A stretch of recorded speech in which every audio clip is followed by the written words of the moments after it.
అక్క 2024 వచ్చేస్తోంది అక్క. గుర్తుందా? 2023 ప్రిడిక్షన్స్ అందరం కలిపి చెప్పాం. అవును. చెప్పాం కదా, చెప్పారు, విన్నాం. గుర్తుందా? అవును. అప్పుడే 1 ఇయర్ అయిపోయింది అక్క. 1 ఇయర్ అమ్మ అయిపోయింది. బాబోయ్! ఎంత ఫాస్ట్‌గా అయిపోయిందో. 23 మాత్రం చాలా సూపర్ ఫాస్ట్‌గా అయిపోయింది అసలు. శతాబ్ది ఎక్స్‌ప్రెస్ లాగా. రైట్. 2024 వచ్చేస్తోంది. ఒక న్యూమరాలజిస్ట్ గా చెప్పండి అక్క, 2024 ఎలాంటి రిజల్ట్స్ ని ఇవ్వబోతోంది మనందరికీ కూడా? అలాగే ఏ గ్రహం చేత పాలింపబడేటటువంటి ఇయర్ గా పరిగణిస్తారు? ఎట్లా ఉండాలి? ద్వాదశ రాశులు అంటే మీరు సన్ సైన్స్ చెప్తారు యాజ్ అ న్యూమరాలజిస్ట్ కాబట్టి, సన్ సైన్స్ చెప్తారు కాబట్టి కొంతమందికి రాసులు తెలియవు.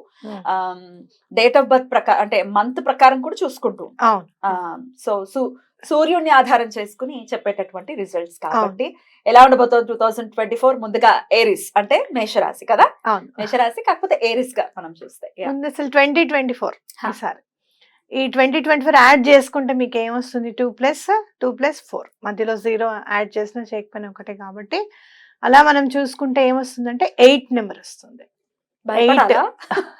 భయపడాల్సిన అవసరం ఏమైనా ఉందా? భయం ఏం లేదు.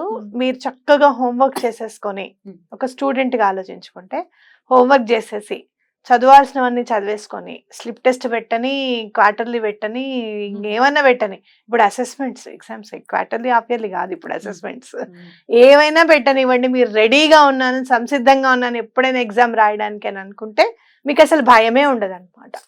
అయితే ఇక్కడ సాటర్న్ ని మనము బాగా ఆయన మన మీద చాలా మంచి దృష్టి ఉండాలి ఆయనకి అనుకుంటే గనక ఎక్కడ కూడా ధర్మ మార్గాన్ని వదలకూడదు. ఎటువంటి పరిస్థితుల్లోనూ ధర్మాన్ని అంటిపెట్టుకొని ఉండాలి. ఏ పని చేసినా కూడా నేను ఇది కరెక్ట్ గా చేస్తున్నానా లేదా, ఇది ధర్మబద్ధం అయిందా కాదా. కరెక్టా అని అంటే ఒక్కొక్క పనులు మనకి కరెక్ట్ అనిపించవచ్చు, అది ధర్మబద్ధంగా అది కరెక్ట్ కాకపోవచ్చు. కాబట్టి ధర్మబద్ధంగా నేను చేస్తున్నానా లేదా ఇది అనేది ఒకసారి మిమ్మల్ని మీరు అనలైజ్ చేసుకోవడం అనేది చాలా ఇంపార్టెంట్. అలాగే భగవంతుణ్ణి వదలకుండా ఉండడం.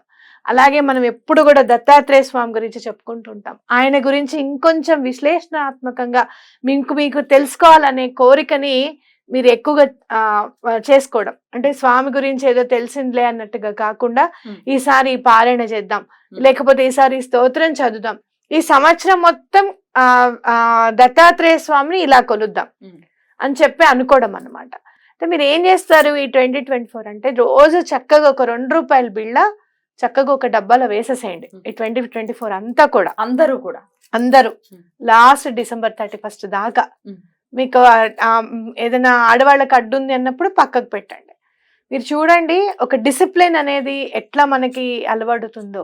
అలాగే భగవంతుడు నేర్పిస్తాడు మనకి, నువ్వు ఇలా ఉండు, నువ్వు ఇలా చెయ్యి అని చెప్పి స్ఫురణకి కలగజేస్తాడు అనమాట.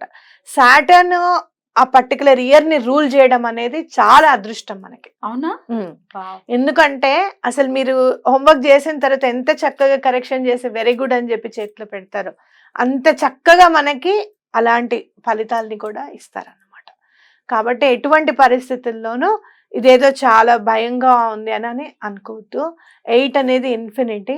సో మీరు ఎంత చక్కగా ఉంటే ఆయన అంత ఇన్ఫినైట్ గా మీకు డబ్బు కానివ్వు, లేకపోతే హోదా కానివ్వు, లేకపోతే మర్యాద కానివ్వు అలానే రిటర్న్ వస్తుంది అనమాట.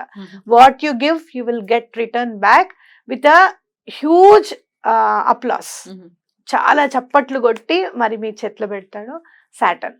కాబట్టి ఆయన గురించి మీరు ఏం భయపడాల్సిన అవసరం లేదు. అద్భుతం. సాటర్న్ గురించి, శని భగవానుడి గురించి ఎంత అందంగా చెప్పారు. చాలా సంతోషిస్తారు ఆయన కూడా. ఎందుకంటే అంత మనల్ని జీవితాన్ని మనం ఉద్ధరింపబడింది అంటే అది ఆయన వల్లనే జరుగుతుంది కనుక ఆయన కృప వల్ల క్రమశిక్షణ అవ్వచ్చు, ఒక మంచి వ్యక్తిత్వం మనకి ఉంది అని అంటే కష్టాలు ఉంటే నుంచి అక్కడి నుంచి క్రైసిస్, ఖచ్చితంగా క్రైసిస్ లో ఉన్నప్పుడు మనం ఎట్లాంటి మన క్యారెక్టర్ ఏంటి అనేది బయటపడుతుంది. దాన్ని డెవలప్ చేసి దాన్ని చక్కగా మలిచేటటువంటి స్వామి శని భగవానుడు రాంగ్ గా పోర్ట్రే అవ్వటం నిజంగా బాధాకరం. ఎనీవేస్ ఆయన గురించి చాలా బ్యూటిఫుల్ గా చెప్పారు. చాలా సంతోషం. ఆయన పాలించేటటువంటి ఇయర్ గా కన్సిడర్ చేస్తారు కాబట్టి సూపర్. సో మరి మాట్లాడుకుందామా అక్క? మరి క్యాన్సేరియన్స్ ఏ మంత్ లో పుట్టిన వాళ్ళు క్యాన్సేరియన్స్ గా కన్సిడర్ చేస్తారు? ఎలా ఉండబోతోంది 2024 వీళ్ళకి? జూన్ 21 నుంచి జూలై 22 వరకు పుట్టిన వాళ్ళందరూ కూడా కర్కాటక రాశి అంటే క్యాన్సేరియన్స్ అని మనం చెప్పుకుంటాం. అయితే వీళ్ళలో అపారమైన ఎట్లా అంటే ఏ వెదర్ కైనా కూడా వీళ్ళు ఓకే అనుకుంటారు అనమాట. ఎలాంటి పరిస్థితులనైనా కూడా ఎదుర్కొందాము అనే భావన వీళ్ళకు ఉంటుంది అనమాట. ఎందుకు అనంటే వాటర్ రూల్ చేస్తుంది. మీరు వాటర్ చూడు, బాటిల్లో వేస్తే బాటిల్ రూపంలో ఉంటుంది, అలాగే ఎందులో ఉంటే ఆ రూపాన్ని సంతరించుకుంటూ ఉంటుంది. కాబట్టి వీళ్ళు కూడా ఎలాంటి ప్రదేశంలో ఉన్నా కూడా వాళ్ళని వాళ్ళు మౌల్డ్ చేసుకోవడానికి ఇష్టపడుతుంటారు. అయితే వీళ్ళకి కెరీర్ వైజ్ గా చాలా బాగుంది ఈ సంవత్సరం. అంటే అలా పాపం ఎక్కడంటే అక్కడ మౌల్డ్ అవుతూ ఉంటారు కదా, పెద్దవాళ్ళు కూడా వీళ్ళకి మౌల్డ్ చేసే దాంట్లోనే ఉంటారు అనమాట. వింటారు కదా మాట అన్నట్టుగా, టేక్ ఇట్ గ్రాంటెడ్, ఏం కాదు వీళ్ళకి చెప్తే ఓకే వీడు వింటాడులే అన్నట్టుగా ఉంటారు. అలాంటప్పుడు పని ఎక్కువగా ఉండిపోయి కెరీర్ మీద దృష్టి పెట్టలేకుండా ఉంటారు. ఏదైనా ఇంటర్వ్యూకి అటెండ్ అవ్వాలి, వర్క్ చాలా ఉంటుంది, ఎలా వెళ్తారు ఇంటర్వ్యూకి, ఎలా ప్రిపేర్ అవుతారు? అలాంటి సమయం ఈ 24 చాలా బాగుంటుంది. ఎందుకంటే సాటర్న్ 8th హౌస్లో ఉండి 10th హౌస్లో ఉన్న జూపిటర్ని చూస్తూ ఉన్నాడు. కాబట్టి వీళ్ళకి చాలా బాగా కలిసి వస్తుంది ఈసారి అని చెప్పొచ్చు. కెరీర్ వైజ్గా జూపిటర్ అంటే ఏంటి, గురువు అంటే కెరీర్ని ఇస్తాడు చాలా బాగా. కాబట్టి చదువుకోవడానికి టైం లేదనో, లేకపోతే ఇంటర్వ్యూకి వెళ్ళడానికి ప్రిపరేషన్ అవ్వడానికి లేదనో అని అనుకోవచ్చు. కెరీర్ గురించి చెప్తున్నాను కాబట్టి మీరు తప్పకుండా రూస్టర్ అనే స్విచ్ వర్డ్ వాడండి. అలాగే లార్చ్ అనే స్విచ్ వర్డ్ కూడా వాడుకోండి. లార్చ్ LARCH రూస్టర్ ఒకటి, లార్చ్ ఒకటి. ఎందుకంటే మీరు చాలా ఆల్మోస్ట్ ఒక 2 years నుంచి మీరు ఒక కొత్త కంపెనీకి చేంజ్ అవుదామనో, లేకపోతే ఇంటర్వ్యూస్ ఆపర్చునిటీస్ కోసం మీరు మెయిల్ పెడదాం అనుకుంటుంటేనే అలా అయిపోతుంది అనమాట. కాబట్టి ఈసారి మాత్రం తప్పకుండా పెట్టే అవకాశం వస్తుంది, ఆ టైం వస్తుంది.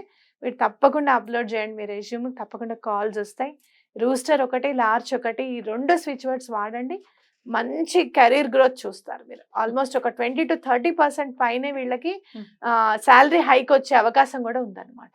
కాబట్టి తప్పకుండా కొత్త కెరీర్ గురించి చూసుకోండి. అయితే ఉన్న ఆఫీస్లో మీకు ఏమన్నా రావాలి, ఖచ్చితంగా వాళ్ళు మనని మాట వినాలి, నేను చేస్తున్న వర్క్ని గుర్తించాలి అనుకున్నప్పుడు పర్సనల్ రూస్టర్ 2 వాడండి. అలా లేదు నేను వేరే ఇంటర్వ్యూస్కి వెళ్ళాలనుకుంటున్నప్పుడు లార్చ్ ఒకటి ఇంటర్వ్యూస్కి వాడుకుంటే సరిపోతుంది. పరిహారాల ప్రకారం చెప్పండి అక్క. స్విచ్ వర్డ్స్ చాలా బ్యూటిఫుల్ గా చెప్పారు, బట్ వాటర్ ఎలిమెంట్ కి సంబంధించిన వాళ్ళు కాబట్టి ఎట్లా ఉండాలి వీళ్ళు వాటర్ తో కూడా, అండ్ ఆల్సో ఎట్లాంటి పరిహారాలు?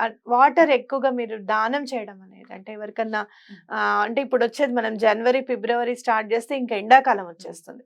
కాబట్టి ఎక్కడైనా టెంపుల్స్ లో కానివ్వండి, లేకపోతే ఎక్కడ వాటర్ డొనేట్ చేస్తున్నారు మీరు కూడా, మీకు ఎంతవరకు మీరు డొనేట్ చేయగలుగుతారో వాటర్ని డొనేట్ చేయడం అనేది చాలా ఇంపార్టెంట్. వాటర్కి సంబంధించిన సైన్ కాబట్టి తొందరగా మీకు అనుకూలిస్తుంది అనమాట. అట్లాగే మీరు ఏదైనా గుడికి వెళ్ళాలి అనుకుంటే దత్తాత్రేయ స్వామిని కానీ, సాయిబాబా గారిని కానివ్వండి, ఇట్లా గురువుని సంబంధించింది పూజిస్తే చాలా మంచిది. అవధూతలకి సంబంధించి మీరు ఏమైనా అనలైజ్ చేసుకోవాలి, ఇంకా ఏమైనా తెలుసుకోవాలి, ఆధ్యాత్మికంగా కొంతమంది ఉంటారు శ్రద్ధగా ముందుకు వెళ్ళాలి అని చెప్పి, అలా ఏమైనా ఆధ్యాత్మికంగా ముందుకు వెళ్ళాలనుకునే వాళ్ళు బుక్స్ ఎక్కువగా చదవడం అనేది చాలా ఇంపార్టెంట్. అయితే మీకు పనులు అయిపోవాలి అంటే మాత్రం వాటర్ డొనేట్ చేయడం అనేది చాలా ఇంపార్టెంట్. ఎక్కువగా ఇంట్లో వాటర్ వేస్టేజ్ లేకుండా చూసుకోవడం అనేది కూడా చాలా బాగుంటుంది. కెరీర్ పరంగా మాత్రం వీళ్ళకి చాలా బాగుంటుంది. దట్స్ గుడ్ న్యూస్ అక్క. Thank you so very much. చక్కటి ప్రెడిక్షన్స్ ని అందించారు. కాబట్టి మరి నెక్స్ట్ లియోకి సంబంధించి మాట్లాడుకుందాం. థ్యాంక్ యూ సో మచ్ అక్క. నమస్తే.